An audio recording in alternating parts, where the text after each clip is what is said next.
गुरुर्ब्रह्मा गुरुर्विष्णू गुरुर्देवो महेश्वरा गुरु साक्षात परब्रह्म तस्मै श्री गुरवे नमः. वंदनीय दादा औदुंबरला होते आणि वंदनीय दादांना सतत मार्गदर्शन व्हायचं. पहिल्यांदा हाजी मलक बाबांचं झालं, नंतर जिलानी बाबांचं झालं. आणि एक वेगळा विषय की ज्या विषयाबद्दलचं ज्ञान कोणत्याही साधकांना तोपर्यंत नव्हतं, असं वेगळ्या विषयाचं ज्ञान दादाला देण्याचा प्रयत्न या विभूतीने केला, तो म्हणजे परलोकात. तर दादा काय म्हणतात बघा, औदुंबरला ज्या परलोक मार्गाची ओळख झाली तो मार्ग किती खोल आहे हे मागावून कळतं. म्हणजे पहिल्यांदा सगळी गंमत वाटली की बाबा तिथे आत्मा असतो, असं होतं तसं होतं. पण त्याच्यानंतर त्या आत्म्यांची परिस्थिती काय असते किंवा ते आत्मे किती पीडित असतात, कशामुळे पीडित असतात, हे या सगळ्या गोष्टी नंतर समजल्यानंतर या मार्गाची खोली आहे किती किती किती खोली आहे हे कळलं. या मार्गाची नुसती ओळख होऊन चालणार नसून या मार्गाची सिद्धता की ज्यामुळे असंख्य लोकांना त्याचा लाभ होऊ शकेल असे साधन आपल्याला प्राप्त करावयाचे आहे असे मी मनाशी निश्चित ठरले.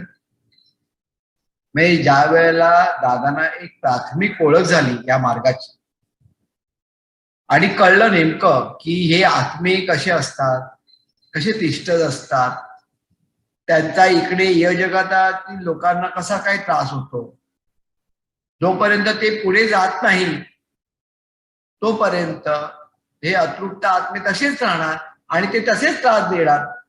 मग य जगतामध्ये शांती कशी व्हायची, या सगळ्या गोष्टीचा विचार करून दादाने असं ठरवलं की आपल्याला नुसती ओळख करून चालणार नाही या मार्गाची. म्हणजे हा जो विषय आहे नवीन, तर आपल्याला असं एक साधन शोधून काढायला पाहिजे की ज्यामुळे असंख्य लोक, म्हणजे जे य लोकांमध्ये आहेत ते आणि परलोकामध्ये असलेले आत्मे, त्या सगळ्यांना काहीतरी निश्चितपणे त्याचा लाभ होऊ शकेल. त्यावेळी साधारण दर 15 दिवसांनी मी माझ्या मामाकडे जात असते. तर त्या ठिकाणावर औदुंबरच्या जवळच बिलवडीला वंदनीय दादांचे मामा राहत असत आणि ते विचारवंत होते. त्याला बऱ्याचशा भाषा माहित होत्या, त्याला उर्दू भाषा माहित होती. आणि सुरुवातीला ज्या वेळेला दादांना हाजीबाबांनी उर्दूमध्ये मार्गदर्शन केलं त्यावेळेला त्यांना काही उर्दू समजत नव्हतं. त्यावेळेला हाजीबाबांनी सांगितलं तू मामांकडे जा, मामांना ती भाषा माहिती आहे, ते तुला समजून सांगतो आणि कालांतराने तुला सुद्धा याचा लाभ स्वतःहूनच घेता येईल. तर त्याला माहित होतं की मामा एक विचारवंत आहे, म्हणून ते 15 दिवसांनी त्यांच्याकडे जात असेल. एकदा मामांच्या घरी गेल्यावर हा विषय त्यांच्याशी चर्चेसाठी घेतला. त्यावेळी मामाने माझ्या विषयाबद्दल कुतूहल दाखवून मला असे सांगितले की हा वेगळा विषय होता, परंतु पटकन त्याला समजलं. मामांना सुद्धा, मामा विचारवंत असल्यामुळे त्याला पटकन समजलं आणि त्याला कुतूहल वाटलं आणि त्याला माहित होतं की आपल्या भाच्याची काय कॅपॅसिटी आहे हे त्याला माहित होतं. त्यावेळी जे काही साधन सिद्ध करायचंय त्याच्याविषयीचं मार्गदर्शन मामाने त्यांना केलं. त्यांनी काय सांगितलं, असा विषय जर तुम्ही सिद्ध केला तर भवितव्यामध्ये असंख्य लोकांना त्याचा लाभ होऊन इहलोकात व परलोकात ज्या आत्म्यांचे वास्तव्य असते अशा सर्वांना मुक्ती व सद्गती प्राप्त होऊ शकेल. म्हणजे हा जो विषय आहे, हा विषय जर तुम्ही सिद्ध केला, विषयाची सिद्धता म्हणजे काय, तर त्याच्यामध्ये जे काही अंग असतील, विविध अंग असतील, त्याचा फायदा य लोकातील म्हणजे य जगतातील लोकांना आणि परलोकातील आत्म्यांना दोघांनाही व्हायला पाहिजे. तशा असंख्य आत्म्यांना त्याचा फायदा होईल. आणि त्यांना पहिली गोष्ट म्हणजे काय, जे तिष्ठत पडलेले आहे बाहेर त्याला लाभ होऊन ते काय होते, ते मुक्त होतील आणि सद्गती त्यांना प्राप्त होऊ शकते. कारण कुटुंबातील व्यक्तींना आत्म्याची मरणोत्तर जीवनानंतर काय इच्छा वासना असते हे न समजल्यामुळे त्या आत्म्याची पीडा कुटुंबाला होत असते. म्हणजे कुटुंबाला जाण नसते की बाबा हे जे आत्मे गेलेले आहेत त्यांची काय पीडा आहे. त्यांना सुद्धा लक्षात ठेवा, तिथे गेल्यानंतर मरणोत्तर जीवनानंतर त्यांना सुद्धा पश्चाताप होत असतो की बाबा आपण त्यावेळेला या जगामध्ये असताना आपण चुकीचं वागलो, पण आता काय वरती गेल्यानंतर देह नाही, देह घ्यायचा म्हणजे जन्म घ्यायचा म्हणजे सत्कर्म पद्धती असलं पाहिजे, सत्कर्म नाही. आणि जोपर्यंत पुढे जात नाही आणि पुन्हा जन्माला येत नाही तोपर्यंत त्या पीडा त्याला तशाच भोगाव्या लागतात. पण ज्या आत्म्यांच्या ह्या पीडा आहेत त्या या लोकांमध्ये जी त्याची कुटुंबीय आहेत त्यांना समजणार का, त्यांना माहित नव्हतं. आता जर त्यांना माहीतच नाहीये की बाबा त्यांच्या अशा इच्छा वासना आहेत आणि त्याला अशा पीडा होतात आहेत, तर त्याच्याबद्दल काहीतरी कुटुंबाच्या लोकांनी विचार केला असता. तो करत नाही ते, कारण त्यांना माहीतच नाही ना. बरं, आता त्यांना तर त्रास होतोय म्हटल्यानंतर कुटुंबाला जाणीव करून देण्यासाठी ते आपल्याला त्रास देतात. हे त्यांचा नाईलाज होतो. का नाईलाज होतो? कारण देह तर प्राप्त करता येत नाही आणि देह प्राप्त केल्याशिवाय मुक्ती मिळणार नाही. मग मुक्ती जर मिळायची असेल तर कोणाकडे तरी सत्कर्म त्याला मिळाला पाहिजे आणि ते सत्कर्म समजा मिळालं तर ते मुक्त होऊ शकते. म्हणून ते काय करतात, कोणाला तरी त्रास द्यायला सुरुवात करतात. आता ज्याला त्रास होतो तो ती व्यक्ती काय करते, ती व्यक्ती कुठेतरी देवाधिकांचं मार्गदर्शन घेते, कार्यकेंद्रावरती येते. कार्यकेंद्रावरती आल्यानंतर नेमकं कशामुळे त्यांचा त्रास होतो हे कळतं. मग आपल्याला कळतं इथे कार्यकेंद्रावरती आल्यानंतर अरे अरे असं असं यांच्यामुळे त्रास होतो. तर त्यांची मुक्तता केल्याशिवाय यांना सुखशांती समाधान प्राप्त होणार नाही. तर यांना सुखशांती समाधान प्राप्त करण्यासाठी पहिल्यांदा त्यांना मोकळं करणं आवश्यक आहे ना. आणि मग सद्गुरू आपल्या सामर्थ्याने त्यांना मोकळं करतात, म्हणजे मोक्ष विमोचन. म्हणून ते त्रास देतात. कारण ते जे सत्कर्म त्यांना हवं असतं ते सत्कर्म मिळणं शक्य नसतं. ते कोणाला तरी त्रास दिल्यानंतर तो जो पीडित आहे, ज्याला त्रास झालेला आहे, तो कुठेतरी असा गुरुमार्गामध्ये जाईल, देवादिकांचं मार्गदर्शन घेईल, त्यामुळे त्याला सत्कर्म मिळणार. त्याला सत्कर्म मिळणार म्हणजे काय, तर त्याच्या दृष्टिकोनात जो त्रास होण्यासाठी त्यांना मोकळं करायला पाहिजे म्हणून त्याच्याकडे सत्कर्म पाठवलं जाणार. ते सत्कर्म घेऊन ते आत्मे मोकळं होणार. हे सगळं गणित असतं.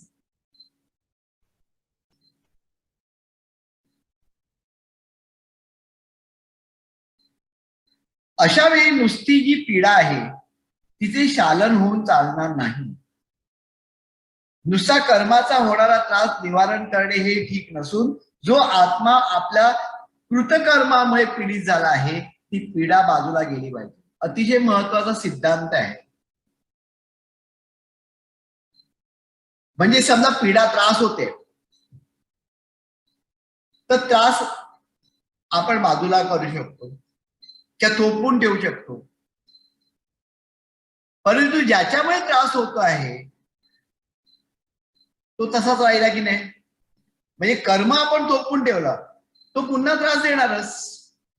मग त्याच्यापेक्षा सोल्युशन काय की त्यालाच मोकळं करायचं. म्हणजे कसं असतं, दादानी विमोचनाच्या बाबतीत किंवा निरसन जेव्हा आपण म्हणतो त्याच्या बाबतीत अगदी स्पष्ट सांगितलं की आपण ज्यावेळेला औषध घेतो, म्हणजे आपल्याला समजा एखादा आजारपण आला, आजारपण आल्यानंतर काय होतं, आपण डॉक्टरकडे जातो. डॉक्टर विचारतो काय होतंय, मला मला पुन्हा पुन्हा खोकला येतो, घसा धरलेला आहे, ताप येतो, अमुक येतं तमुक येतं, रात्री झोप लागत नाही, सगळ्या गोष्टी आपण म्हणतो. आता डॉक्टर कसा विचार करतो? डॉक्टर असा विचार करतो, या प्रत्येक वेळा झोप येत नाही म्हणून याला ही गोळी, बरं त्याला त्याला खोकला येतो म्हणून ही गोळी, असं विचार करत नाही. तर डॉक्टर काय विचार करतो? या सगळ्या ज्या गोष्टी घडल्या आहेत त्या कशामुळे घडल्या? ती जी त्याला लक्षणं दिसतात सगळी त्याच्यावरनं तो मुळाकडे जातो. मग त्याला कळतं, अरे हा हे त्याचं मूळ कारण आहे. म्हणजे कॉलेरा असेल, टायफॉइड असेल, फिवर असेल, काय जे काय असेल ते मूळ कारण आहे. म्हणजे मूळ कारण जर नाहीसं केलं तर आपोआप हे जी लक्षणं दिसतात, हे जे इफेक्ट दिसतात ते आपोआप निघून जाणार. तसंच इथे आहे.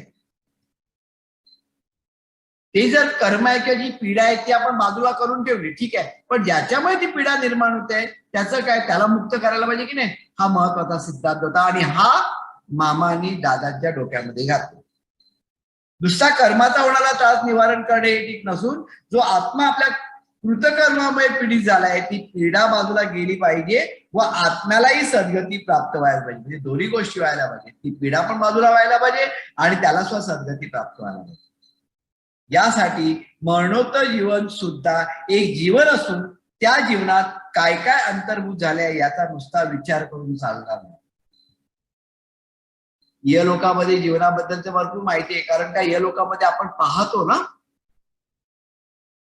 पण परलोकामध्ये जी आहे त्यांच्यापैकी कोणीतरी आपल्याला येऊन सांगितलं तर परलोकाचं जीवन समजणार.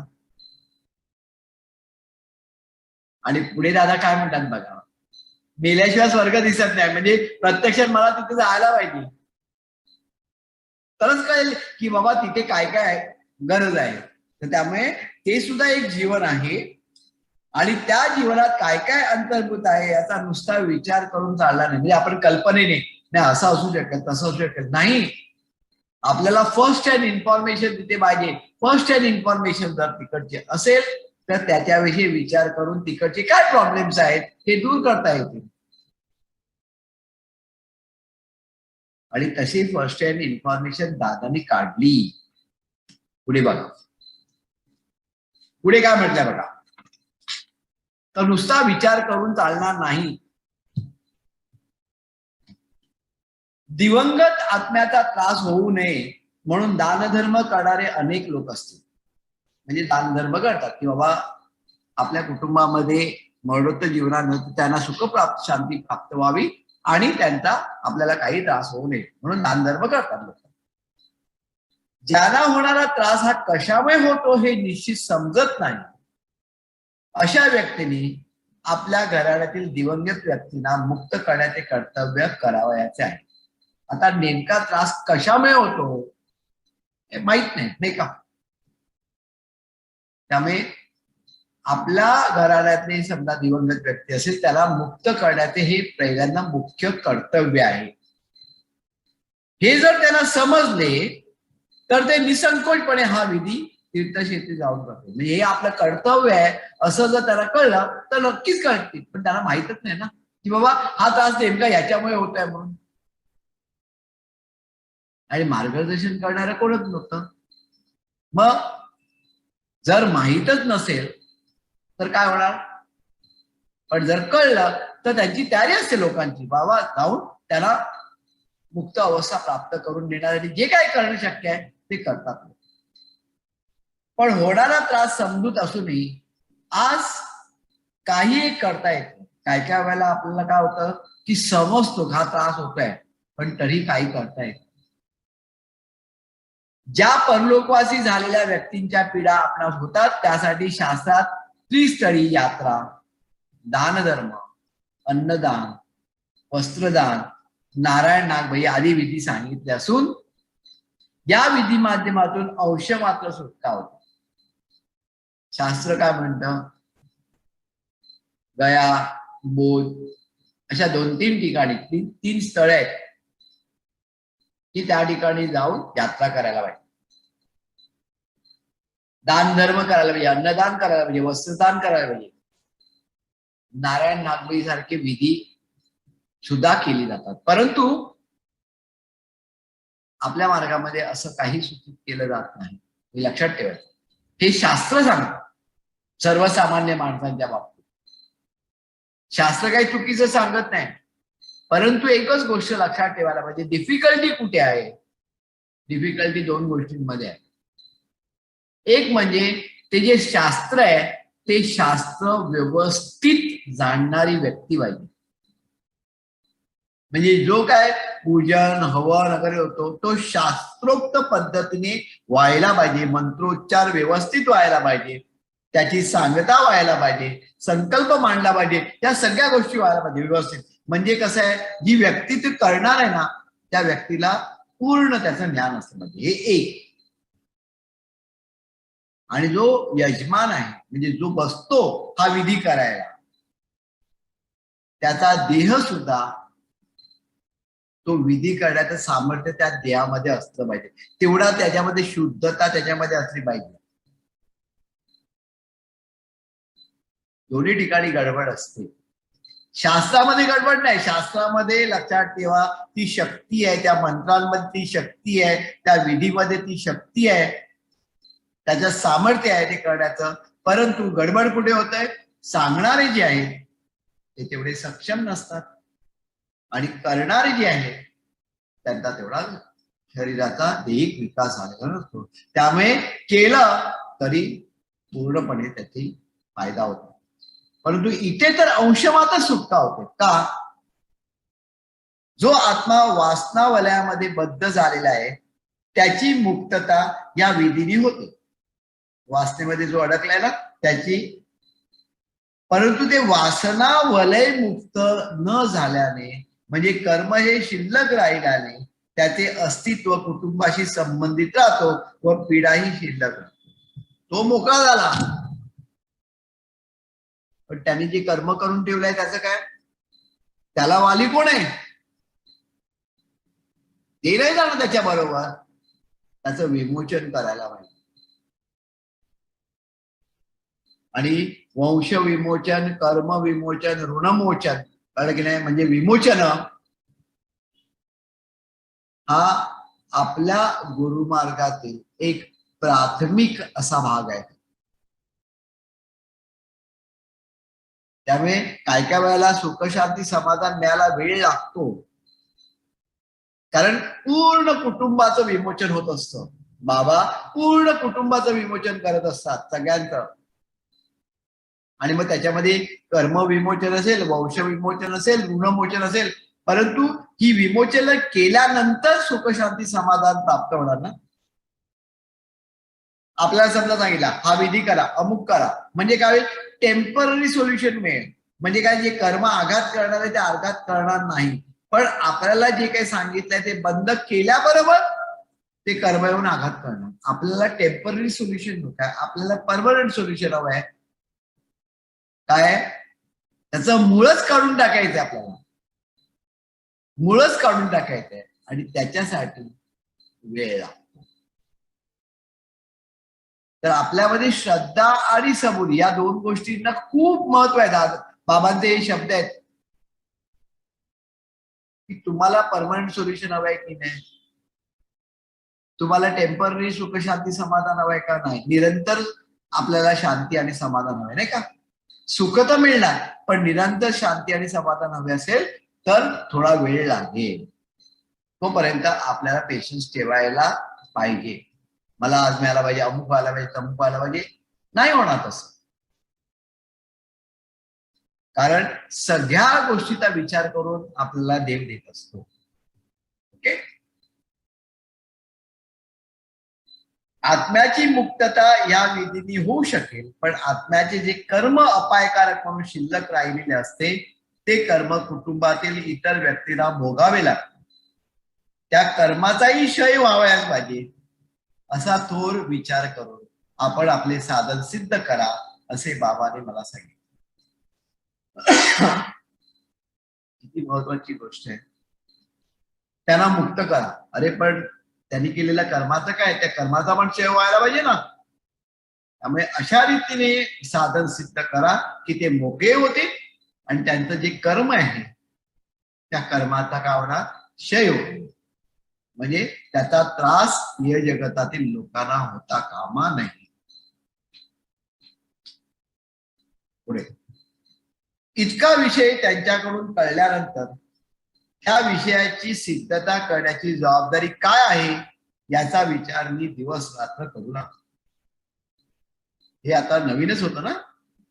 विचार करा की परलोकामध्ये काय असू शकेल त्याचा विचार करायचा. या जगतामध्ये समजा काही प्रॉब्लेम्स असतील तर आपल्याला दिसतात की लोक अशी वागतात, अमुक करतात, तमुक होतं, काय काय कराय, मग याच्यासाठी हा उपाय आहे. पण परलोकाविषयी सगळंच अज्ञान आहे. कळलं की नाही. मग मी दिवस राहतो त्याच्याबद्दल विचार करू लागलो. कारण परलोकात काय आहे हे इहलोकात समजणार नसून आपण परलोकवासी झाल्याशिवाय ते कळणार नाही. म्हणजेच मेल्याशिवाय स्वर्ग दिसत नाही असे मी म्हणू लागलो.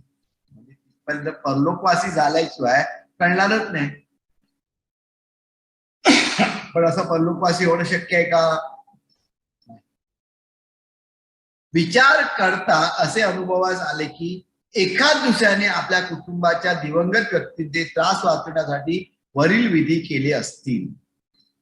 एखाद दुसऱ्याने असा प्रयत्न केला असेल की आपला व्यक्तींचा त्रास वाचवण्यासाठी काय करायला पाहिजे.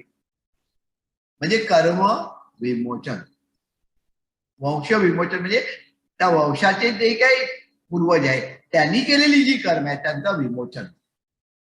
पण आता हाच विधी सामुदायिक करावयाचा असून जगतामध्ये जन्माला येणाऱ्या प्रत्येक व्यक्तीला त्याचा वंश आहे, त्या वंशात चांगले व वाईट असे कर्म घडलेले असेलच. तेव्हा ह्या साधनाचा लाभ सर्वांना व्हावयास पाहिजे म्हटल्यावर साधन सिद्ध करतेवेळी एका व्यक्तीचा विचार करून चालणार नाही. म्हणजे आता जे आपण सुख शांती समाधान अनुभवतो, कळलं, दादांची आपली भेट झालेली नाहीये. आपण गुरुमार्गामध्ये दादा गेल्यानंतर आलो. मग आपलं वंश विमोचन होत नाही का, आपलं कर्म विमोचन होत नाही का, आपलं ऋणमोचन होत नाही का. होतं. आपल्याला ज्या काही सेवा सांगितल्या जातात त्या सेवा मार्फत, दान धर्म करायला सांगितलं जातात त्याच्या मार्फत, सगळ्या ज्या गोष्टी कार्यकेंद्रावर सांगितल्या जातात त्याच्या मार्फत, ओंकार साधना, त्या सगळ्या मार्फत ती विमोचन होत असतात. कारण आपल्या मार्गामध्ये गुरु शिष्य परंपराच नाही. सुरुवातीलाच दादानी सांगितलं बाबांना की तुम्ही मला जे सांगाल ते मी करायला तयार आहे, पण याच्यापैकी कोणती गोष्ट माझ्या भक्ताला करता लागता कामा नये, करायला लागता कामा नये. हे मान्य असेल तर मी सगळं करतो. त्याप्रमाणे मान्य केलं बाबांनी, आणि बाबांनी मान्य केल्यानंतर मग सगळ्या सिद्धता झाल्या. आणि सगळं सिद्ध केल्यानंतर दादानी स्वतःला काढून घेतलं बाबांना आणि आपल्या जागी सेवक बनवलं. आणि सेवकामार्फत हे कार्य होतं की नाही याचा पूर्ण याची अनुभूती घेतली. आणि नंतर दादाला कळलं हो होत आहे. म्हणजे व्यक्ती महत्वाची नाही, कारण कार्य कोण करत असतं, ती शक्ती करत असते. तिथे बसलेला सेवक काय असतो, फक्त एक मध्यस्थ असतो. कारण माध्यम जर नसेल तर शक्ती प्रवाहित कसं होईल, कशी होईल. म्हणजे त्या गुरुभक्ताकडे ती शक्ती प्रवाहित करण्याचं माध्यम जे आहे ना ते सेवक आहे. सेवकाची स्वतःची अशी शक्ती नाहीये, ती शक्ती कुठनं येते, बाबांकडून. सेवकांच्या बाबतीत फक्त एवढंच आहे की जेवढं शरीर शुद्ध ठेवून तो विकसित करेल तेवढा त्याला सुद्धा फायदा होईल आणि येणाऱ्या भक्तांचं काम सुद्धा लवकर. परंतु याचा अर्थ असा नाही अरे हा सेवक आहे ना, हा याच्याकडनं पटकन काम होतं, याच्याकडनं, असं नाहीये. कारण काम करणारे कोण आहेत, दादा बाबाच काम करणार आहेत ना. तर त्यामुळे आपण कसलाही असा विचार करायचा नाही. बरं, तर हे आपल्याला कळल्यानंतर की सामुदायिकरित्या आता करायचंय, एकासाठी दुसऱ्यासाठी नाहीये.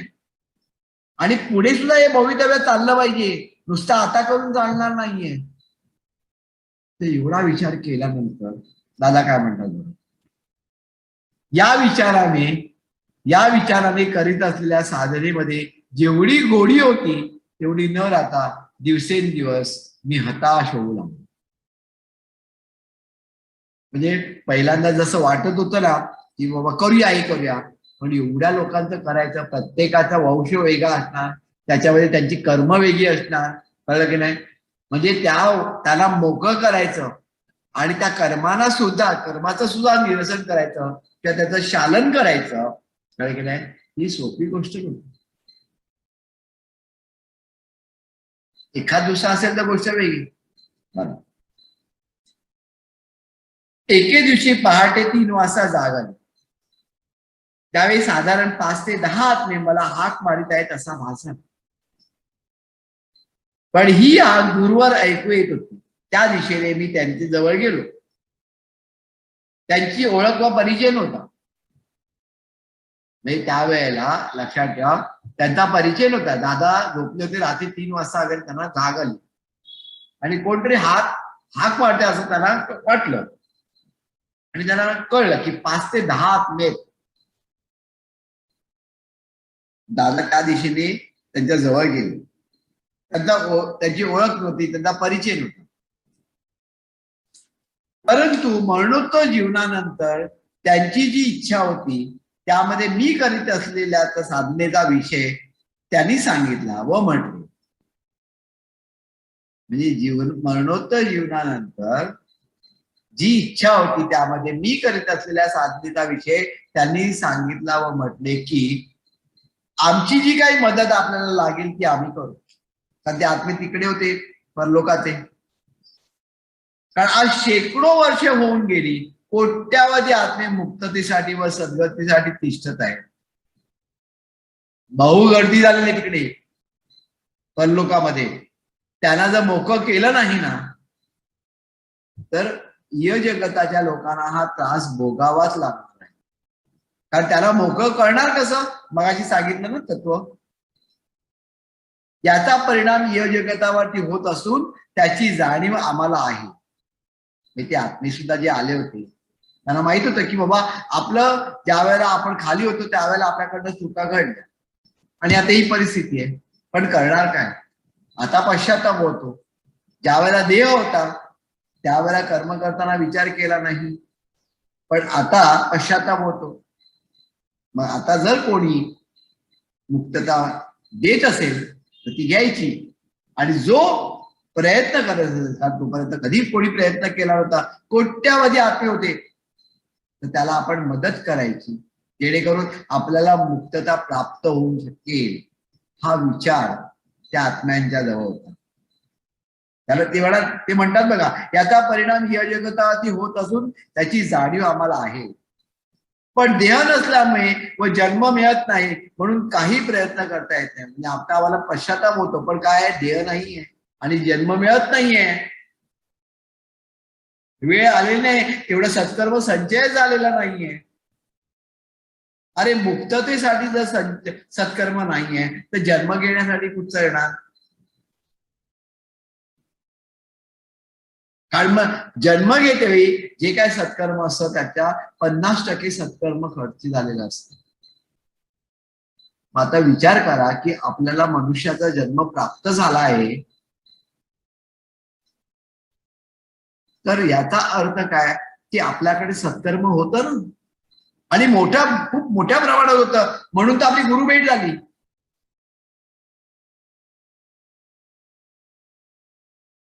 कारण हे सुद्धा दादांनी सांगितलंय, कार्यकेंद्रावरती आपण पोचलो कशामुळे, तर पूर्वसुकृतामुळे. पूर्वसुकृत म्हणजेच सत्कर्म. त्या सत्कर्म आपल्याकडे आहे म्हणून तर आपण पोचलो इथे. मग आपल्या डोक्यामध्ये असा विचार, सत्कर्म जर आपल्याकडे आहे असं आपण म्हणतो, तर मग दुःख कशाला येईल आपल्या आयुष्यामध्ये. सत्कर्म आहे, आपल्याकडे सत्कर्म आहे, पण ते आपल्याकडे प्रवाहित होत नाही, ते तिथे अडकलेलं आहे. कारण मध्ये काय आहे, मध्ये बऱ्याचशा भिंती आहेत. आणि आज देह जो आहे ना हा देह विकसित नाही आहे, त्यामुळे ते सत्कर्म येऊ शकत नाही आपल्याकडे.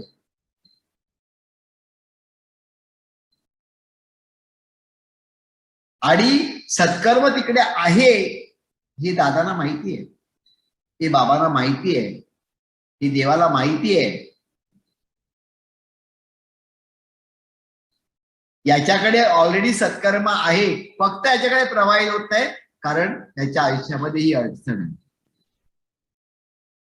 ती अडचण निर्माण केली आहे मुद्दाम. का? कारण लक्षात ठेवा, ते सत्कर्म प्रवाहित व्हायला पाहिजे पुढे आणि सत्कर्म संचय सुद्धा व्हायला पाहिजे. त्यामुळे मध्ये जे काय आहे ते काढून टाकल्यानंतर ते सत्कर्म आपल्याकडे प्रवाहित व्हायला लागतं. सत्कर्म आपल्याकडे प्रवाहित व्हायला लागल्यानंतर मग सगळे आपले विचार बदलतात. पण तोपर्यंत आपल्याला पेशन्स ठेवावा.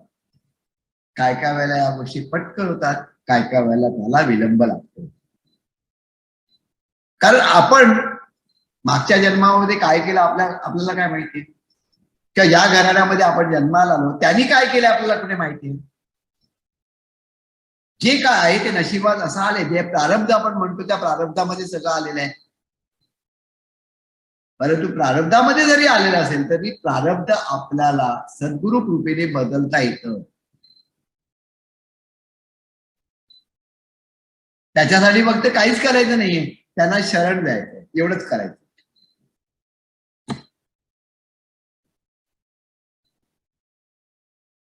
यासाठी आपण जी साधना करणार आहात यामध्ये आम्ही सहाय्य करू. म्हणजे आत्म्याने काय सांगितलं, दादाला तुम्ही जे काय कराल त्याच्यामध्ये आमचं काय, आमची मदत तुम्हाला हवी असेल तर आम्ही निश्चितपणे मदत करू.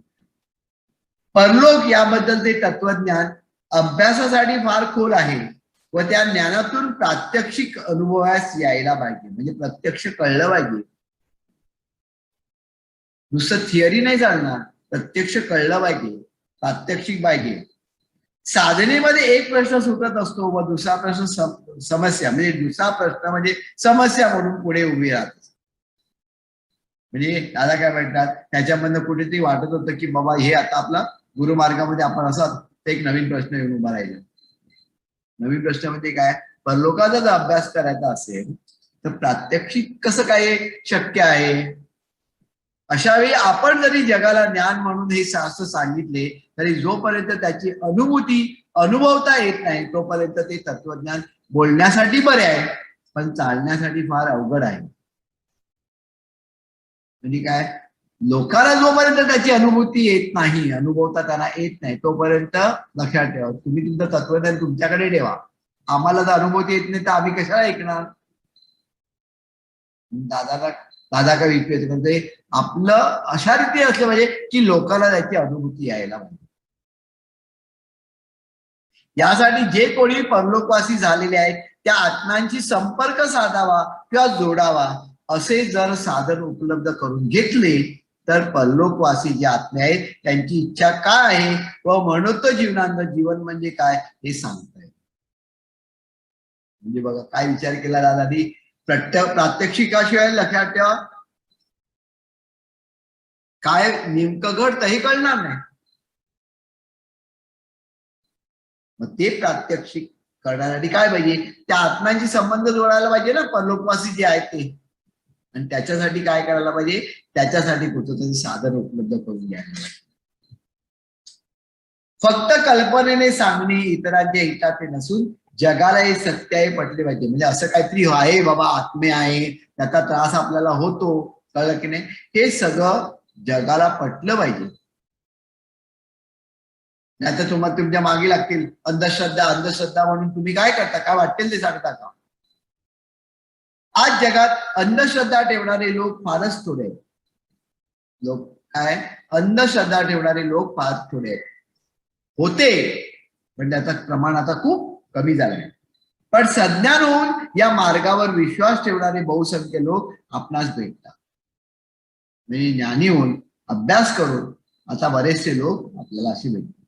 अशा लोकांना हे जीवन किती मौल्यवान आहे हे समजलं पाहिजे. म्हणजे आपल्याला प्राप्त झालेलं जीवन हे किती मौल्यवान आहे हे पहिल्यांदा कळलं पाहिजे. का हे कधी कळेल, तिथे गेल्यानंतर जो काही त्रास होतो तो किती त्रास होतो त्या त्रासावरती अवलंबून आहे. तो ते जर कळलं की बाबा तिथे एवढा त्रास होतो म्हटल्यानंतर मग आता आपण त्यावर केअरफुल असतो. कारण परलोकातील जीवनाची भूमिका इहलोकात व्यतीत झालेल्या जीवनावर अवलंबून असते. म्हणजे परलोकामध्ये जीवन कसं असेल हे कशावरती अवलंबून आहे? इह जगतामध्ये आपण कसं आपलं जीवन जगतो त्याच्यावरती परलोकाचं जीवन अवलंबून आहे. दादानी सांगितलंय की ज्या वेळेला आपल्याला जे काही कर्म मिळतं किंवा जीवन मिळतं त्याच्यापैकी 25% हे फक्त आपल्याला उपभोगायचं असतं आणि उरलेलं जे 75% आहे ना ती पुढील जन्माची तरतूद असते. पुढील जन्माची तरतूद असते, लक्षात ठेवा. म्हणजे याचा अर्थ काय की 75% जे आहे तो त्याने वरती जात असताना घेऊन जायला पाहिजे त्याच्याबरोबर. मग त्यावेळेला तिथे सुखकारक असेल तर त्याला पुढचा जन्म जो मिळणार तो व्यवस्थित असतो. परंतु समजा 25%च्या ऐवजी 50%, 75% इथेच खर्च केलं तर मग हे जे आत्मे आहेत आता तशा आत्म्यांसारखी आपली परिस्थिती होईल. तशी होऊ नये म्हणून लोकांना कळलं पाहिजे की आपलं जीवन जे आपल्याला प्राप्त झालंय किती मौल्यवान आहे.